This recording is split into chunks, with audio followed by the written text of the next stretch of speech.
Honneur, respect mes amours. J'espère que vous vous portez bien car nous avons une émission très intéressante pour vous, comme toutes les autres d'ailleurs, avec des invités magnifiques et qui ont du tonus. Je dis du tonus parce que c'est des militants, c'est des gens qui se battent pour un avenir meilleur et pensent toujours à leur pays d'origine, à ce qu'ils aimeraient voir au sein des pays africains, des pays afrodescendants et j'en passe. Alors aujourd'hui, si je vous parle de Ahmed Sékou Touré, si je vous parle aussi du 21 décembre 2021, vous allez penser à quel pays? Ou du moins, si je vous parle du mois d'octobre 1958, le premier pays africain qui a osé dire non à ses anciens colons français, est-ce que vous avez une idée de quel pays je parle? Si vous avez une idée de ce pays-là dont je parle, eh bien, c'est bien la Guinée-Conakry. Aujourd'hui, nous allons parler, on va vraiment avoir une longue conversation avec notre invité aujourd'hui sur son pays d'origine. Donc, c'est Monsieur Tierno Diallo. Il est originaire de la Guinée, de la République de Guinée, comme j'ai eu à le dire. Il est leader engagé et bâtisseur de ponts entre les peuples. Monsieur Tierno Souleymane Diallo consacre son expertise et son énergie à promouvoir la gouvernance éthique, l'inclusion et l'épanouissement des diasporas africains et afro-canadiennes. Alors, c'est quelqu'un que je connais, donc d'entrée de jeu, je vais le tutoyer, je vous le dis déjà. Vous savez que c'est le format de cette émission. On tutoie les personnes parce qu'on se dit que c'est entre familles que nous sommes et nous allons parler dans notre salon comme des membres d'une même famille sur des choses qui nous concernent. Alors, sans plus tarder, n'est-ce pas? On ne va pas faire de longs discours. Je vais vous présenter notre invité, Monsieur Tierno Souleymane Diallo. Bonne écoute.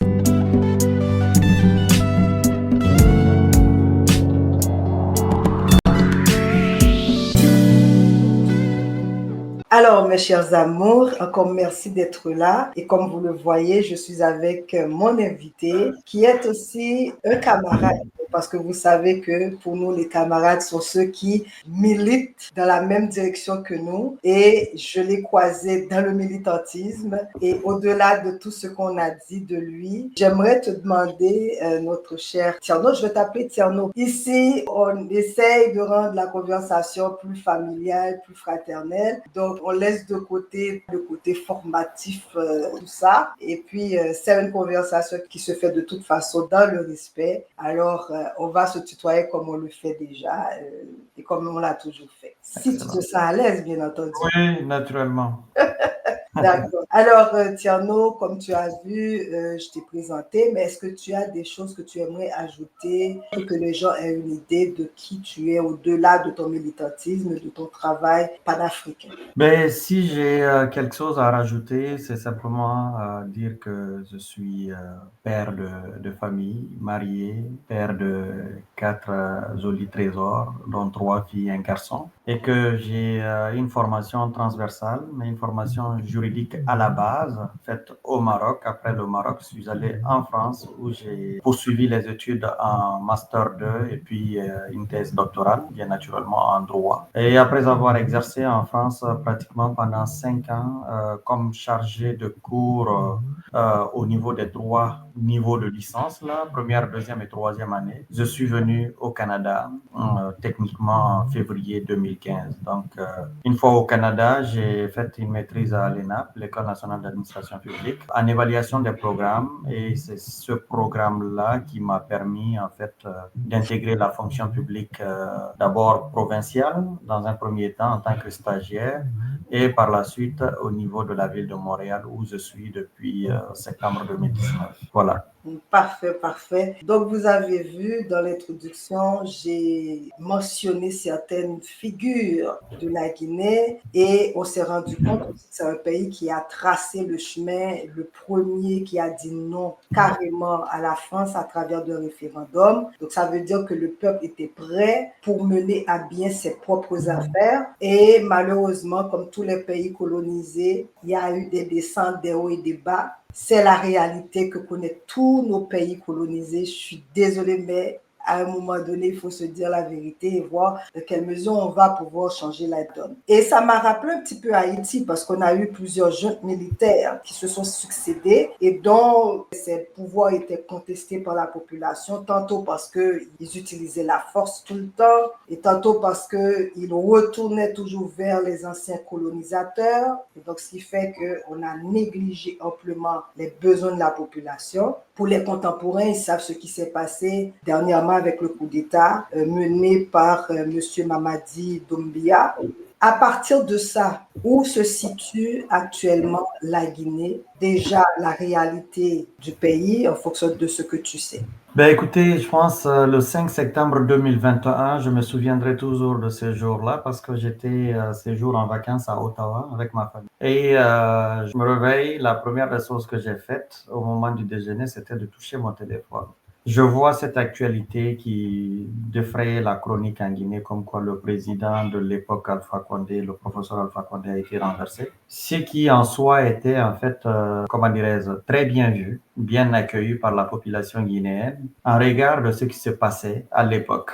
Cela dit, force est de constater que de 2021 à 2025 maintenant, soit 4 ans de prise de pouvoir par la junte militaire, notamment le général Mamadi Doumbouya, il y a des choses peut-être certes qui ont avancé sur le plan infrastructurel et autres, mais il y a eu quand même un net recul aussi en matière de respect des droits humains. Pourquoi? Parce qu'au jour d'aujourd'hui, on a toutes les figures qui comptaient là, je veux dire au niveau de la société civile, soit qui sont portées disparues, on n'a pas de nouvelles d'eux, ou que certains sont carrément en exil. Je peux citer le cas par exemple de Fonike Mangue, alias Oumar Silla. Je peux citer le cas du journaliste Habib Marwan.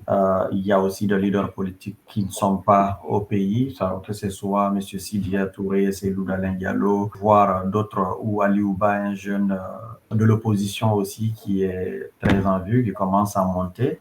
Ce dernier aussi est emprisonné. Donc, du coup, d'un point de vue, en fait, respect des droits humains, on peut se poser des questions. Il y a matière à être critique par rapport à ça. Mais ce qui a trait en fait aux infrastructures, est-ce que la junte militaire a eu à faire des progrès? Oui, ça il faut le noter. Ils ont eu à faire beaucoup de progrès que même peut-être le pouvoir civil qui était là à l'époque en 10 ans n'a pas pu réaliser. Ça il faut le noter. Mais la Guinée d'aujourd'hui versus la Guinée de 2021 au temps de Alpha Condé, si on fait le parallèle en matière de droits humains ou en matière sur certains aspects, on peut dire c'est pareil ou voire même pire. Voilà. Alors, on a vu qu'il fait beaucoup de changements, il a retiré quelques pouvoirs ou tout simplement il a annulé certains contrats en termes des mines pour dire que c'est le moment pour la Guinée de reprendre ce pouvoir de décision sur ses minerais, entre autres la bauxite. Est-ce que ça, c'est une très bonne décision, comment le peuple vit cette décision-là, qui semble être des décisions assez progressistes? Oui, effectivement, ce sont des décisions assez progressistes, il faut l'avouer. Est-ce que c'est bien vu par le peuple? Je dirais définitivement oui. Est-ce que maintenant c'est dans l'intérêt du peuple? Je ne pourrais pas le dire. En tout cas, c'est ça l'argument principal qui est avancé par les autorités. Puisqu'on parle souvent de Simandou 2040 qu'on est en train de promouvoir, moi j'ai pas vu les documents, mais de ce que j'ai vu, même si c'est de façon superficielle, je trouve quand même que comparé aux anciens contrats qui existaient avec les grandes compagnies, sincèrement, on peut dire que de ce point de vue, quand même aussi, c'est un progrès parce que les choses ont été négociées de sorte que ça puisse bénéficier à la population guinéenne. Mais est-ce que réellement ça va bénéficier à la population guinéenne? Ça, c'est un gros point d'interrogation. Mais sur le principe, je trouve que en soi, c'est une bonne chose. Cela dit, la façon de le faire peut être en fait brutale, peut-être brusque, mais moi, je suggérerais en fait qu'il y ait plus de communication parce que quand même, faut pas oublier que ce sont des partenaires, que ce soit des partenaires bi- et multilatéraux ou des compagnies, des firmes multinationales. Il faut quand même engager en fait la communication, discuter avec les différentes parties prenantes et s'il faut couper ou interrompre des contrats, résilier des contrats, mais le faire en fait en bonne intelligence. On parle de lui, de gouvernement, de régime illégitime, parce qu'il n'arrête pas de changer, en fait, de position par rapport aux élections. Mais c'est ça, j'aimerais savoir, est-ce que aller en élection maintenant, ce serait un gain pour le peuple guinéen? Je dirais oui, aller en élection maintenant, ce serait un gain pour le peuple guinéen. Moi, le général Mamadi Doumbouya, pour qui j'ai beaucoup d'estime, beaucoup de respect, je pense que il est mal conseillé. Parce que un soldat, moi je pars du principe que dans la vie, on n'est jamais assez remarquable tant qu'on ne fait pas de sa parole une seconde religion. Un soldat, c'est celui qui respecte sa parole. Le général Mamadi Doumbouya, il est venu, il a donné espoir à tout un peuple. Alors que ceux qui étaient autour du pouvoir hier viennent autour de lui aujourd'hui, lui conseillent, il est en train, s'il les écoute, il est en train de faire un énorme faux pas. Il devrait pouvoir rentrer dans l'histoire. Je pense qu'il est encore temps. Il faudrait qu'il montre que oui, la Guinée de 1958 jusqu'à maintenant, ce qui nous a fait défaut, c'est d'avoir un vrai patriote, c'est d'avoir un homme de parole. Lui, il devrait le faire pour incarner au moins un changement de l'espoir dans le pays. Il est encore jeune, il peut partir dignement et peut-être celui organiser des élections, peu importe celui qui va remporter. Il serait déjà rentré dans l'histoire comme l'a fait le général Sekouba Konaté. Que ce soit bien organisé ou mal organisé, pourvu seulement qu'il ait respecté sa parole. Pourquoi les gens aujourd'hui ont un respect pour Sekouba? Le général Sekouba Konaté, c'est parce qu'il a quand même tenu parole. Il a organisé des élections en un laps de temps et puis il est parti. Le général Mamadi Doumbouya peut faire autant. Après un mandat de celui qui va le succéder, peut-être il peut se représenter. Il a encore toute l'avenir devant lui. Il peut se représenter, venir rentrer dans l'histoire parce qu'il a quand même fait des choses. Parce que même si tu peux être l'ennemi du cheval, tout de même, il faut reconnaître que c'est un grand coureur. Doumbouya, il est venu, il a libéré la Guinée, mais je crains que cette libération-là soit encore en fait une espèce de prison pour la Guinée et pour les Guinéens. Et c'est ce à quoi on assiste aujourd'hui. Et il devrait avoir vraiment affirmé son caractère, montrer que c'est lui qui gouverne, ne pas céder à la tentation. C'est comme ça qu'il peut rentrer dans l'histoire. Et c'est ce que la jeunesse a besoin. Malgré son travail, mais il devrait savoir qu'il n'est pas indispensable, il n'est pas irremplaçable. Il faut savoir quitter les choses avant que les choses ne te quittent. Ça, c'est fort ce que tu dis là. Et on parle de régime corrompu aussi. Est-ce que ces faits sont avérés? Est-ce que c'est uniquement pour le mettre en opposition avec l'ancien gouvernement qui était là? Ou est-ce qu'effectivement, il y a lieu de s'inquiéter par rapport à ça? On parle de problèmes d'emploi, d'employabilité. Est-ce que tout ceci est relié ou pas? Mais, naturellement, je vous dirais que oui, il y a un lien de cause à effet dans ça. De corruption, oui, on en parle et puis c'est réel. C'est réel parce qu'il y a des gens qui investissent, qui font des investigations et qui produisent des documents, des rapports soutenus, parfois même avec des preuves, même des images. Mais malheureusement, il y a en fait ce principe de deux poids, deux mesures. On est arrivé au pouvoir, on a emprisonné des gens. Aujourd'hui, l'ancien Premier ministre, M. Ibrahim, Dr. Ibrahim Kassori Fofana, est en train de croupir en prison depuis quand même des années. L'ancien président de l'Assemblée nationale, Amadou Damaro Camara, pareil. Plusieurs autres hauts dignitaires. Par contre, là où vous allez comprendre le parallèle quand je dis deux poids, deux mesures, et ils sont en train de croupir en prison. Il y en a certains qui sont en exil. Quand je dis en exil, je parle d'anciens fonctionnaires dont les comptes ont été gelés depuis septembre 2021 à la prise du pouvoir. Jusqu'à présent, ces comptes-là n'ont pas été dégelés. Alors que l'ancien Premier ministre Bernard Gomou, dont l'actuel a remplacé, avait à un moment donné annoncé que les comptes-là allaient être dégelés progressivement. Mais jusqu'à présent, ça n'a pas été fait. Ça n'a pas été fait. Et on parle de certains membres du gouvernement, pas actuel, mais du précédent gouvernement, mais en tout cas sous la transition, dont on parle d'être corrompus ou autres, ou accusés d'être corrompus, mais qui ont été quand même présentés devant, par exemple, la justice. La justice a blanchi certains, d'autres ont été emprisonnés. Vous voyez, c'est très rapide. Par contre, d'autres sont là en train de croupir en prison, mais jusqu'à présent, les jugements se font attendre. Est-ce qu'il y a des preuves contre eux? S'il y a des preuves contre eux, on aurait pu le faire sortir plutôt que de détenir ces gens-là pendant quand même plusieurs années. C'est quand même d'anciens commis de l'État. Donc oui, et puis un problème d'emploi, ça aussi c'est réel. Ce gouvernement à la prise du pouvoir en 2021, le gouvernement de la transition, le président avait dit qu'on ne recyclera pas les anciens. On ne fera pas les erreurs du passé. Mais fort malheureusement, on a commencé à recycler petit à petit. Ça ressemble un peu à ce que le président Alpha Condé avait. Quand on enlève un ministre aujourd'hui, 2 mois ou 3 ou 5 mois plus tard, il est rappelé à un poste de directeur général quelque part où il est nommé ministre conseiller à la présidence où il a une autre fonction. C'est les mêmes erreurs du passé. L'emploi, on a mis en place un site web à l'époque pour dire non, désormais, il n'y aura plus de copinage, il n'y aura plus en fait de cooptation, il n'y aura plus de corruption. Tout le monde va être recruté de la même façon. Ça va être des concours.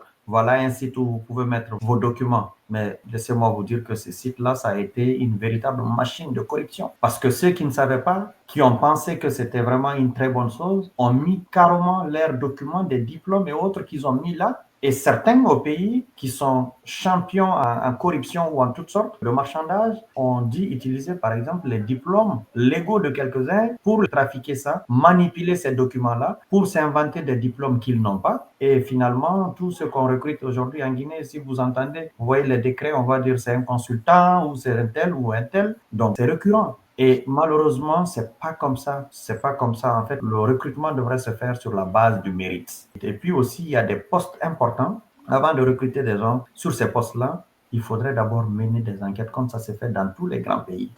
Parce que la gestion est une chose, mais être un simple fonctionnaire ou quelque part, ça aussi en est une autre. Ce que je veux dire par là, c'est que la notion d'éthique et d'intégrité dans la gestion de la chose publique devrait être en fait quelque chose qui prime dans le processus de recrutement des personnes devant servir la Guinée. Et ce n'est pas le cas. Donc ça veut dire que les faits sont là et il y a lieu de changer les choses si la volonté du gouvernement est bel et bien pour le changement thématique de tout ce qui s'est passé en Guinée et jusqu'à maintenant. Tout à fait. J'ai discuté avec certaines autres personnes et durant ma recherche, j'ai remarqué aussi qu'il y a d'autres préoccupations, à savoir que on parle de sa nationalité, on dit de lui qu'il est un Français, qu'il n'a pas remis cette nationalité. Est-ce que tu penses que le fait d'être Français et de marier aussi une étrangère qui n'est pas des luttes, qui n'a pas un parcours très panafricain et tout ça, est-ce que ça pourrait justement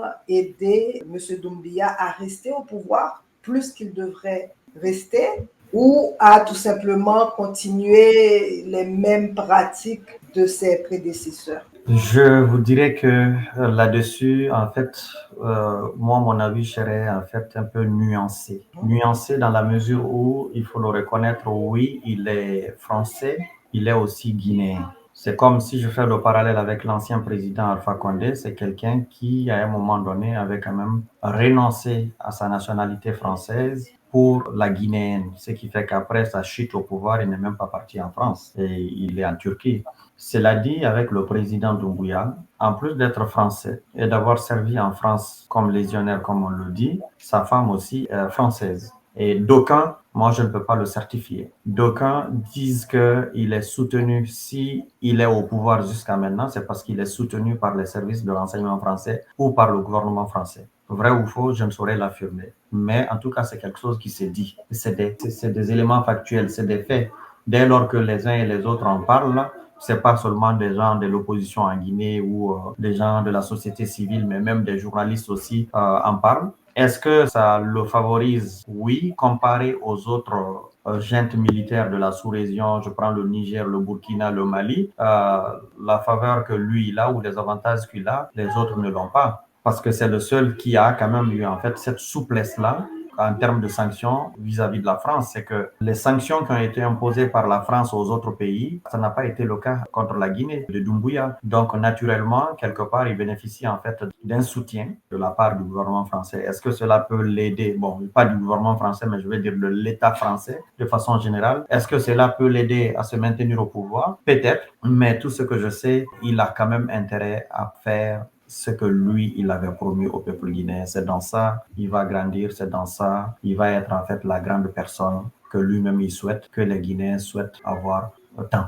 Et donc, on s'est rendu compte que lui aussi, il a fait des sorties assez remarquables. Il démontrait par ses propos qui ne veut rien savoir en fait de la colonie. Est-ce que c'est pas parce que en fait la colonie française, l'ancienne, qu'on se comprend? Oui. Est-ce que c'est pas le fait justement qu'il a fait des sorties aussi pompeuses et que les gens se rendent compte, ben, il est détenteur de nationalité française. Alors, est-ce qu'il n'est pas en train de jouer double jeu? Est-ce qu'il n'a pas une volonté de leurrer le peuple guinéen? Mais je pense que la réponse, elle est déjà dans la question. Pourquoi? Parce que quand il est venu, il a promis des choses. Il a fait le contraire. Je vais dire en termes de parole, je ferai ceci, mais il a fait le contraire de cela. Donc, du coup, qui sort parler contre l'État français ou le gouvernement français ou montrer sa distance, sa prise de distance vis-à-vis de la France et affirmer en fait le nationalisme guinéen ou le souverainisme comme sont en train de le montrer les autres de la sous-région. Je vais parler des autres pays où il y a des coups d'État militaires. L'AES? Ça, c'est voilà, l'AES. Ça, naturellement, c'est quelque chose qu'ils pourraient revendiquer, mais est-ce que dans la réalité des faits, c'est vraiment ça? C'est autre chose. Contrairement, moi, je crois beaucoup plus, par exemple, au colonel Assimi Goïta ou bien au capitaine Ibrahim Traoré, quand ils disent quelque chose vis-à-vis de la France, ils le pensent et ils le font dans les faits. C'est exécuté. Et contrairement à la Guinée, tout ce qu'on va dire, on va pas pouvoir le faire parce que quelque chose est déclaré aujourd'hui, le lendemain ou une semaine plus tard, il y a un ministre guinéen en France. Donc, on se demande réellement, est-ce que c'est ça? Est-ce qu'il y a cette réelle volonté-là qui est là? Moi, je pense qu'il joue bien son jeu. Il joue bien son jeu. Pourquoi? Parce que il veut pas, en fait, prendre non plus cette distance vis-à-vis de la France, même si dans le discours, il y a cette fierté. N'oubliez pas que c'est quelqu'un qui s'identifie beaucoup au premier président de la Guinée, Ahmed Sékou Touré. Donc, il y a cette fierté-là.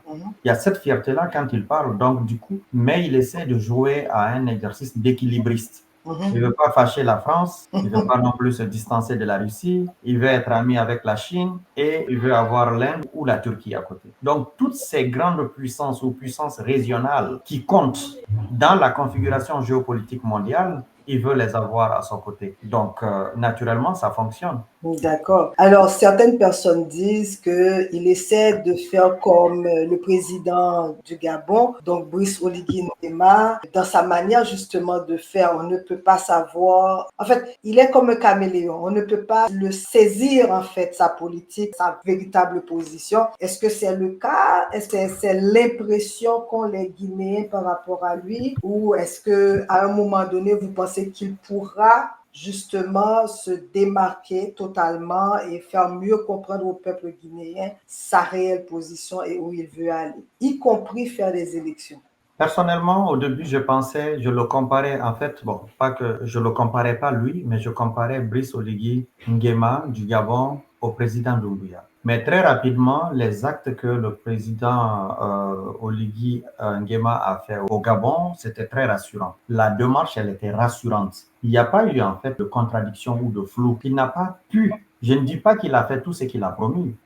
Parce que j'ai des amis gabonais. Mais au moins la trajectoire en soi, c'était quelque chose de cohérent, de logique. Et les choses se faisaient de façon graduelle, étape par étape, step by step. Contrairement à la Guinée où on s'est attaqué à plein de choses à la fois, c'est parfois des chantiers qu'on ne finit pas et on veut justifier ces chantiers-là, en fait, tous ces chantiers-là comme étant en fait quelque chose qui ne pourrait être terminé que par lui. C'est la même chanson que Alpha Condé avait eue. Ah, non, c'est vous qui avez fait ça, c'est vous qui avez fait ça, on ne peut pas gagner quelqu'un d'autre mieux que vous. Mais moi, Doumbouya, c'est que j'apprécie chez lui. Il ne parle pas beaucoup. Il est différent, par exemple, du président Dadis Camara, qui pouvait parler. Mais Doumbouya ne peut pas savoir ce qu'il pense. En tout cas, il est peu bavard. Et de ce point de vue, je dirais que oui, peut-être il a de bons conseillers. Mais est-ce que s'il aurait voulu faire comme Oligui Nguema, il l'aurait fait? Oligui Nguema, qu'est-ce qui l'empêche aujourd'hui? Il a fait son coup d'État, en moins de 2 ans, il a pu organiser des élections. Aujourd'hui, tous les pays du monde le fréquentent et il peut aller partout. Doumbouya aussi, si c'est ce qu'il veut, il n'a qu'à clarifier sa position clairement pour qu'il organise des élections et puis on quitte la transition. Parce que tant qu'on est en période de transition, là, oui, on a parfois des dons, des accords qui sont signés ça et là, il y a de l'aide multilatérale qui vient ça et là, mais c'est pas cette aide-là, si on était vraiment dans un régime civil, ou c'est-à-dire un pouvoir démocratique, même si c'est lui, on va gagner peut-être le double ou le triple de ça. Actuellement, il y a de la méfiance, par exemple, des investisseurs vis-à-vis du pays. Parce que ce climat-là qui prévaut actuellement n'est pas rassurant. Ce n'est pas rassurant pour un investisseur de dire, ben, je vais risquer. pour prendre mes affaires, aller en Guinée pour m'implanter. Moi, j'ai parfois des investisseurs qui me fréquentent, qui me disent, j'ai envie de faire ceci, j'ai envie de faire cela. J'ai dit, ben, allez-y, tâtez le terrain, observez, allez-y, demandez, peut-être allez-y séjourner, vous allez voir, vous allez juger de vous-même. Pourquoi? Parce que je ne veux pas dire à quelqu'un, vas-y, c'est bon, après que la personne dise un jour, c'est lui qui m'a mis dedans. C'est ce que je veux pas. Je veux que la personne aille observer de lui-même. S'il trouve que oui, il peut prendre le risque, c'est ça l'entrepreneuriat aussi. Tu prends le risque et tu t'engages. Mais si c'est pas ça, au moins tu as vu, tu as apprécié. Mais donc c'est ça. Le président Doumbouya, pour moi, je ne peux pas le comparer, je ne peux plus le comparer à Oligui Nguema, vraiment. Mais comment tu vois les relations, parce que c'est quand même un militaire, et les régimes qui sont là, les gouvernements à l'AES sont des militaires également. Est-ce que tu penses que se mettre un petit peu plus en alliance avec ces gouvernements pourrait éventuellement le réorienter, ne serait-ce à prendre les décisions de façon claire, rassurer la population guinéenne? Je pense que ça aurait été une bonne chose de se ranger à côté de ces chefs d'État de l'AES. Je pense qu'il s'est déjà, depuis le début, il s'est rangé du côté des chefs d'État de l'AES. C'était très, très, très, très palpable. Mais on peut dire que les 2 dernières années, ce n'est pas comme ça. On dirait que ces chefs d'État ont pris justement, en fait, une certaine distance vis-à-vis de lui face à l'ambiguïté qu'il a dans sa relation avec la France. Vous savez, on dit souvent, les États n'ont pas d'amis ou d'ennemis permanents, ils n'ont que des intérêts qui se croisent et s'entrecroisent. Et donc, le principe de l'amitié aussi, c'est ça. Doumbouya, oui, il a été là pour le Mali. Il a été là pour le Mali au fort moment de la crise du Mali. À un moment donné, on voyait même en fait des rencontres bilatéraux entre les deux pays où on pouvait même penser qu'il y a des conseils de ministres conjoints qui pouvaient être faits entre les deux pays. C'est-à-dire ressusciter ou on ressuscitait en fait un ancien rêve du président Ahmed Sékou Touré et le président Modibo Keïta à l'époque pour dire le Mali et la Guinée, c'est 2 poumons dans un même corps. Mais maintenant, ce n'est pas ça. Cette réalité n'est pas là. Je pense que les autres chefs d'État de la sous-région, je veux dire militaires là, de la sous-région, ont compris un peu que la Guinée n'est pas comme eux autres. Eux, ils ont coupé tout avec la France.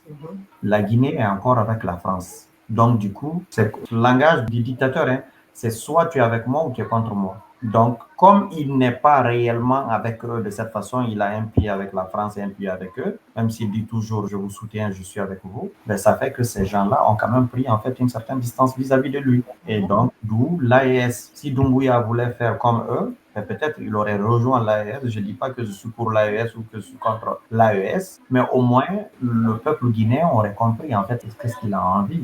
Où il veut aller. Où il veut aller, mais présentement, on ne connaît rien de tout ça. Donc, c'est ça, cette ambiguïté-là, il n'y a que lui seul qui peut lever ça. Et je continue à croire que c'est un soldat, il saura respecter sa parole de soldat et qui va surprendre le monde.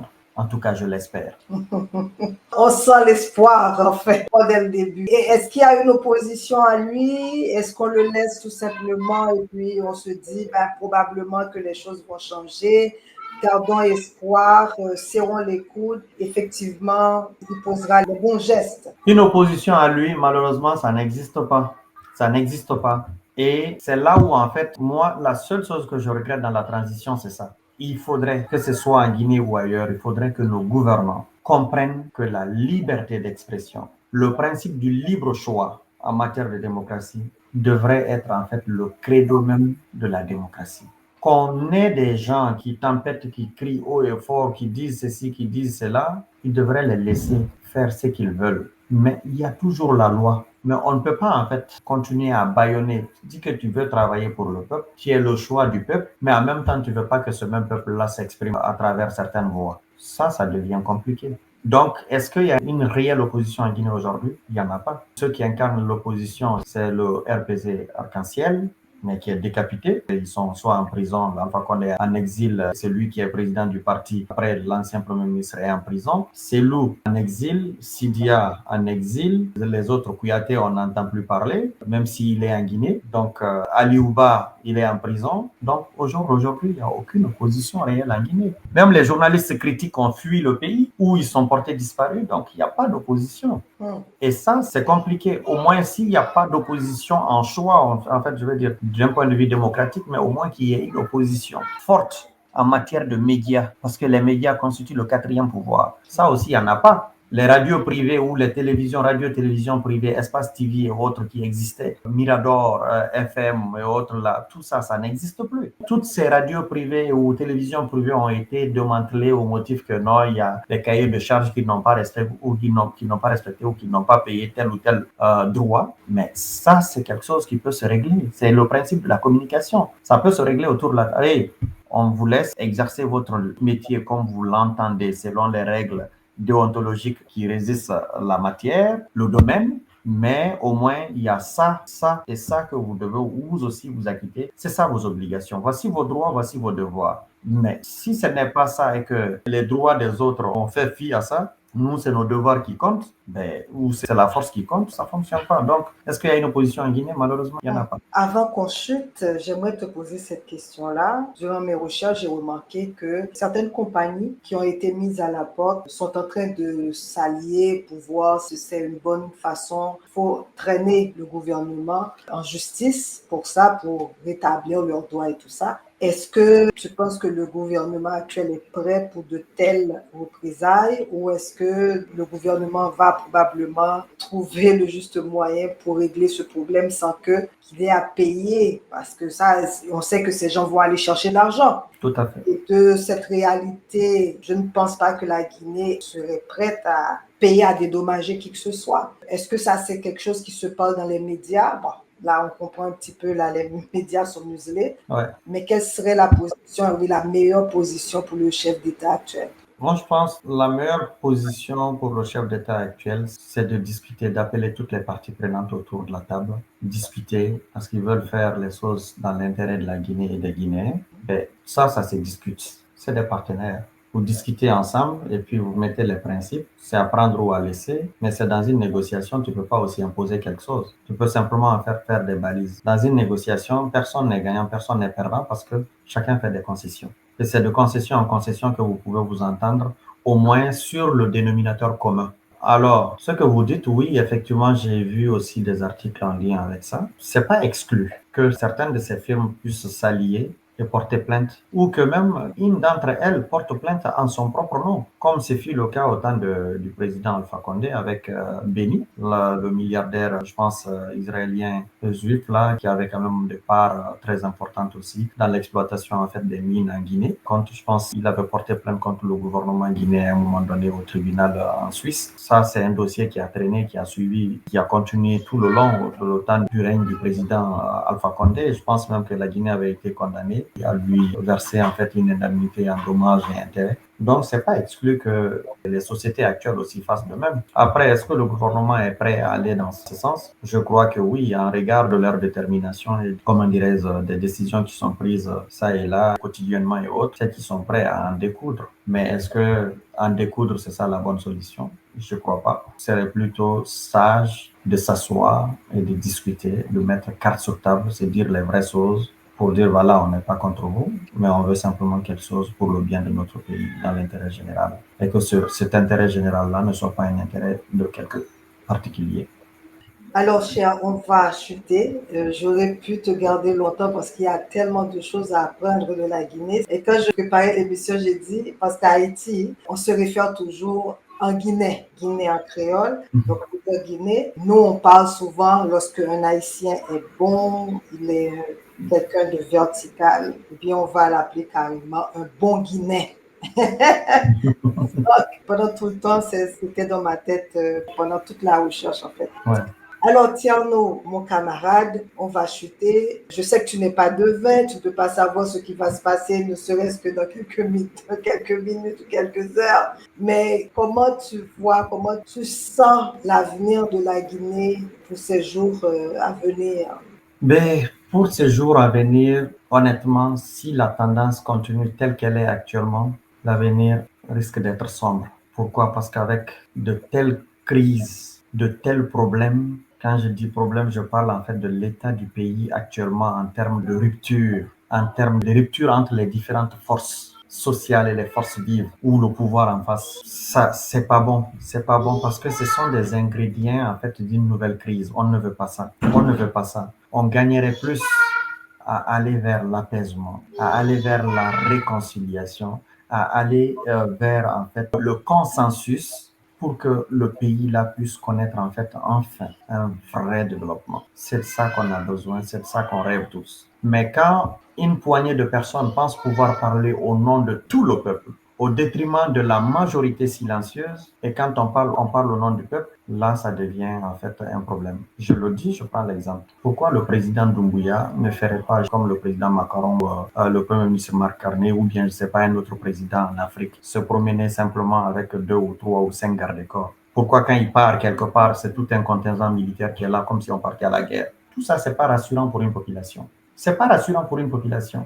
Et vous avez parlé de Haïti. Je vais vous faire une confidence. Moi, j'ai été en Haïti de juin 2014 jusqu'en décembre 2014, où j'étais consultant en éthique, tourisme et développement durable, au CAI et puis au Port-au-Prince. Je connais Jacmel, j'ai fait beaucoup d'endroits. Mais sincèrement, quand je regarde Haïti profondément, parce que je l'ai fait en voiture, je l'ai fait en hélico, et je compare Haïti toujours à la Guinée, on peut dire qu'on a les meilleurs intellectuels au monde. Mais malheureusement, nos pays ne connaissent pas en fait le développement qu'ils devraient connaître. Pourquoi? Parce que c'est toujours la malgouvernance. Le cas de Haïti, c'est particulier. Il y a non seulement il y a la malgouvernance, comme c'est le cas en Guinée, mais ce qui n'aide pas aussi Haïti, c'est les catastrophes naturelles. Mais ce que j'ai aimé dans ce peuple-là, dans ce pays, c'est la foi du peuple haïtien. Si Haïti, avec ses prières et sa foi, sa résilience, Haïti avait des dirigeants qui étaient des vrais patriotes, qui pensent intérêt général, je vous assure, Haïti allait être waouh. Et c'est le cas de la Guinée aussi. Je compare les anciens présidents, les anciens premiers ministres ou de hauts fonctionnaires. Regardez les institutions internationales. Combien de fonctionnaires haïtiens, internationaux d'origine haïtienne sont là? Ou bien combien de la Guinée? Mais est-ce que c'est pour autant que ces deux pays-là sont allés de l'avant? Non. Ça, c'est une première comparaison. Deuxième comparaison. Haïti, on peut dire, c'est l'un des premiers pays, ou c'est d'ailleurs le premier pays en Amérique à obtenir en fait son indépendance parmi les pays joués de Noirs. Mais la Guinée, dans les pays francophones, a été le premier pays à tracer la voie. Mais aujourd'hui, ça nous a mené où? Et quand on parle, c'est la colonisation qui a fait ça. Moi, j'ai bien envie de croire, mais après, je me dis aussi, la colonisation est passée. Quand on prend le Japon aujourd'hui, dans les années 1950, c'était un pays arabe. Aujourd'hui, ils sont où? Donc, ça prend en fait une réelle volonté. Ça prend des patriotes, ça prend des visionnaires et ça prend des gens qui ont du caractère, qui veulent développer le pays. Donc, le cas de la Guinée, j'aurais souhaité et je souhaite que ce soit ça. J'y crois encore. Mais à l'allure où vont les choses là, on va encore vers une autre crise. Et c'est ce qu'on ne souhaite pas. Malheureusement, je ne suis pas devin, comme vous l'avez dit, mais l'espoir, pour moi, était très grand versus au jour d'aujourd'hui. Pour moi, l'espoir n'est vraiment pas là. Je souhaite et j'aurais souhaité que cet espoir m'habite toujours. Mais pour l'instant, c'est pas le cas parce que ce que je vois pour mon pays, c'est pas ce que j'aurais souhaité, malheureusement. Et je pense que les gens vont se ressaisir et comprendre que ce qui nous unit devrait être plus fort que ce qui nous divise et que nous sommes tous Guinéens. En tout cas, moi, je ne souhaite que du bien et j'espère qu'effectivement, les Guinéens vont se mettre debout et que le gouvernement tendra l'oreille aux revendications du peuple et changera aussi sa façon de faire sa politique, voire faire les élections si vous pensez collectivement que les élections sont vraiment une porte de sortie de cette crise-là. Alors, je ne sais pas si tu veux ajouter quelque chose. Je sens qu'il y a quelque chose. Le président Doumbouya, je continue à croire que peut-être il va faire quelque chose où il va surprendre tous les Guinéens. Je l'espère et je le souhaite vivement. Parce que ce qu'il a réalisé, ne serait-ce que faire le procès du 28 septembre, alors qu'il y avait un président démocratiquement élu qui est resté pendant 11 ans sans pouvoir le faire, c'est déjà une prouesse. Cette volonté qu'il a animée à organiser ça pour que les Guinéens comprennent la vérité, je prie le Seigneur que cette volonté l'habite aussi, qu'on lui donne cette sagesse-là de se dire, hey, je pense que les uns et les autres veulent que je fasse ça, mais je ne crois pas réellement que ce soit les bonnes personnes qui me conseillent. Les bonnes personnes, ce sont ceux qui sont en train de crier ça et là pour dire non, c'est pas sur la bonne voie. Après, il pourrait revenir, c'est comme ça, il peut rentrer dans l'histoire. ATT l'a fait, Amadou Toumani Touré du Mali, beaucoup d'autres l'ont fait. Jerry Rawlings, c'est comme ça, il est rentré dans l'histoire au Ghana.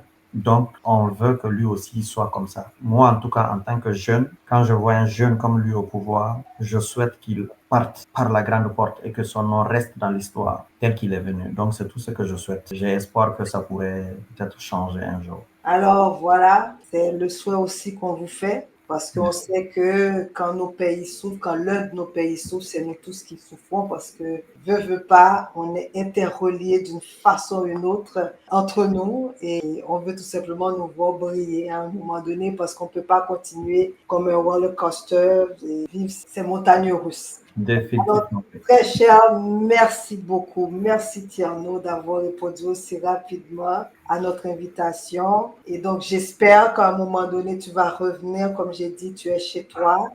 Et ce n'est pas pour rien qu'on a tutoyé, mais c'est juste pour dire qu'on est en frère, on est en famille, et puis on se parle des choses qui nous concernent et qu'on aimerait voir changer de Paris. Alors, merci d'avoir été là. Merci infiniment, Darlene, de m'avoir donné cette occasion. Et merci pour l'excellent travail de journalisme que vous faites pour mieux informer et mieux renseigner en fait nos compatriotes et la communauté. Bravo. Merci. Merci. Merci pour tout. Ouais. Et papa. Alors, sur la belle voix du petit qui appelait son père, je tiens quand même à dire, au-delà du manque d'intégrité, d'honnêteté, au-delà du fait que certains de nos dirigeants ont décidé de laisser périr leur peuple, on ne va jamais oublier qu'il y a les mains de ces étrangers qui continuent de comploter avec les Konzé de chez nous, qui continuent de comploter et qui continuent de nous taxer de tous les maux et de toutes les sanctions pour justement nous dissuader de rester debout. Parce que ça, c'est un élément à ne jamais oublier. Parce que on l'a vu avec le tout premier président de la Guinée, Sékou Touré. On a vu comment ils ont mis tout un programme pour le discréditer au point qu'il est devenu paranoïaque parce qu'il avait à un moment donné vu les complots de partout, même de ceux qui devraient être ses alliés. Donc, nous savons qu'il y a cette mauvaise foi de ces anciens colonisateurs et malheureusement de leurs suppôts à l'intérieur de nos pays qui continuent de comploter contre les peuples qui sont déjà dans un marasme et dans une misère abjecte. Alors voilà, on ne va pas oublier ça, mais on sait qu'à un certain moment, on va arriver à trouver les femmes et les hommes intègres qui vont se mettre debout et qui vont dire non à la corruption, qui vont se dire non aux menaces qu'ils formulent tous les jours contre nos autorités. Et ces hommes et ces femmes vont prendre en main leur destin et surtout leurs responsabilités vis-à-vis de leur peuple. Alors voilà, il fallait absolument qu'on le dise avant qu'on continue avec nos salutations de fin d'émission. Merci. Eh bien, on ne perd pas courage parce que de toute façon, la vie est une lutte. Et si on a un objectif clair, si on a une vision commune, eh bien, et la détermination qu'avaient nos prédécesseurs et nos ancêtres, eh bien voilà, tout devrait se faire, ne serait-ce dans la douleur, mais tout devrait arriver à une conclusion bénéfique et positive pour nous tous et toutes. À la prochaine.